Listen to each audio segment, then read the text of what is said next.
Friend, तो मैं आप लोगों को बताने वाला हूं भगवान विष्णु माता लक्ष्मी की कहानी। बार भगवान विष्णु जी शेष नाग पर बैठे बैठे बोर हो गए और उन्होंने धरती पर घूमने का विचार मन में किया। वैसे ही कई साल बीत गए थे। धरती पर आए और वह अपनी यात्रा की तैयारी में लग गए।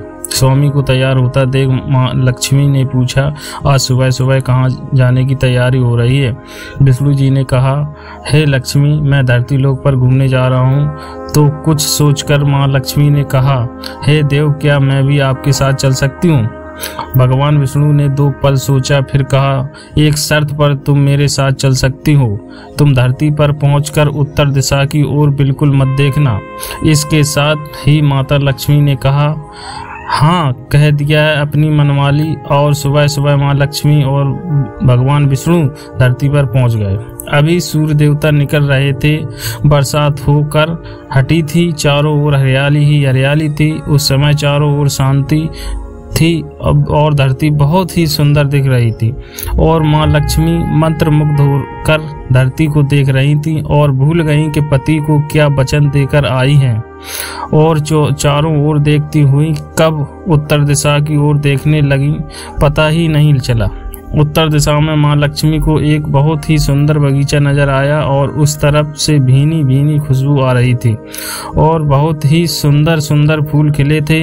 यह एक फूलों का खेत था और माँ लक्ष्मी बिना सोचे समझे उस खेत में गईं और एक सुंदर सा फूल तोड़कर लाईं।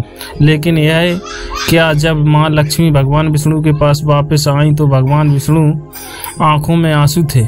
और भगवान विष्णु ने माँ लक्ष्मी को कहा कि कभी भी किसी से बिना पूछे उसका कुछ भी नहीं लेना चाहिए और साथ ही अपना वचन भी याद दिलाया।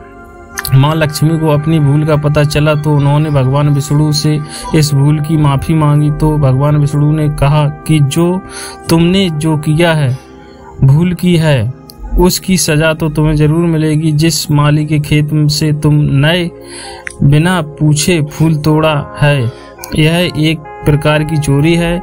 इसके लिए अब तुम 3 साल तक माली के घर नौकर बनकर रहो। उसके बाद मैं तुम्हें बैकुंठ में वापस लाऊंगा। माँ लक्ष्मी ने चुपचाप सर झुका कर हाँ कर दी। आजकल लक्ष्मी थोड़े थी और माँ लक्ष्मी एक गरीब औरत का रूप धारण करके उस खेत के मालिक के घर आई। और घर क्या, एक झोपड़ा था और मालिक का नाम माधव था। माधव की बीवी 2 बेटों और 3 बेटियां थीं। सभी उस छोटे से खेत में काम करके किसी तरह से गुजारा करते थे। माँ लक्ष्मी जब एक साधारण और गरीब औरत बनकर जब माधव के झोपड़े पर गई तो माधव ने पूछा, बहन तुम कौन हो और इस समय तुम्हें क्या चाहिए? तब माँ लक्ष्मी ने कहा, मैं एक गरीब औरत हूँ, मेरी देखभाल करने वाला कोई नहीं है। मैंने कई दिनों से खाना भी नहीं खाया, मुझे कोई काम दे दो, साथ में मैं तुम्हारे घर का काम भी कर दिया करूँगी। बस मुझे अपने घर में एक कोने का आसरा दे दो। माधव बहुत ही अच्छे दिल का मालिक था। उसे दया आ गई, लेकिन उसने कहा, बहन मैं तो बहुत गरीब हूँ, मेरी कमाई से मेरे घर का खर्च मुश्किल से चलता है। लेकिन अगर मेरी 3 की जगह 4 बेटियाँ होती तो भी मैंने गुजारा करना था। अगर तुम मेरी बेटी बनकर जैसा रूखा सूखा हम खाते हैं उसमें खुश रह सकती हो तो बेटी अंदर आ जाओ। तो माधव ने माँ लक्ष्मी को अपने झोपड़े में शरण दे दी और माँ लक्ष्मी 3 साल उस माधव के घर पर नौकरानी बनकर रहीं। जिस दिन माँ लक्ष्मी माधव के घर आई थी उससे दूसरे दिन ही माधव को इतनी आमदनी हुई कि फूलों से कि शाम को एक गाय खरीद ली। फिर धीरे धीरे माधव ने काफ़ी ज़मीन खरीद ली और सब ने अच्छे अच्छे कपड़े बनवा लिए और फिर एक बड़ा पक्का घर भी बनवा लिया। बेटियों और बीवियों के ने गहने भी बनवा लिए और अब मकान भी बहुत बड़ा बनवा लिया था। माधव हमेशा सोचता था कि मुझे यह सब इस महिला के आने के बाद मिला है। इस बेटी के रूप में मेरी किस्मत आ गई मेरी।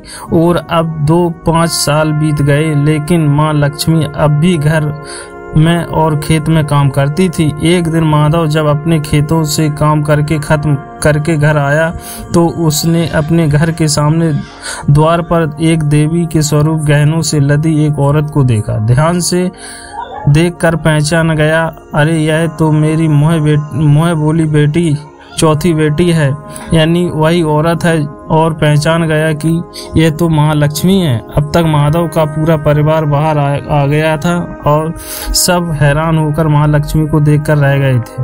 माधव बोला, माँ हमें माफ कर दो, हमने तुम्हारे साथ अनजाने में ही घर में और खेत में काम करवाया है, यह कैसा अपराध हो गया है, माँ हम सबको माफ कर दें।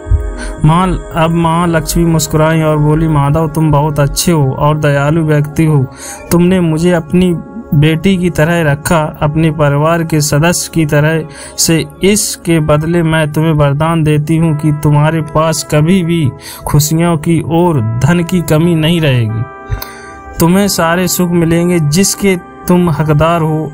और फिर माँ अपने स्वामी के दोबारा भेजे गए रथ में बैठकर बैकुंठ चली गई।